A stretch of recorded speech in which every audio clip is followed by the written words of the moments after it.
সপ্তাহে হেই বাড়িতে গিয়ে আমি বলবো দাদুকে বিয়ে আমায় দিতে হবে সামনের সপ্তাহে।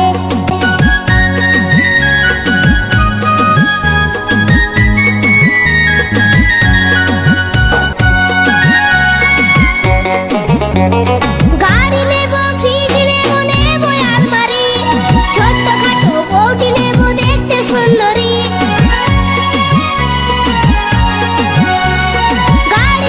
ফ্রিজ নেব, নেব আলমারি, ছোট্টখাটো বউটি নেব দেখতে সুন্দরী। জামাই ষষ্ঠীতে যাবো শ্বশুরের ঘরে, শালার বউটা খেতে দেবে দুধ গরম করে। এই জামাই ষষ্ঠীতে যাবো শ্বশুর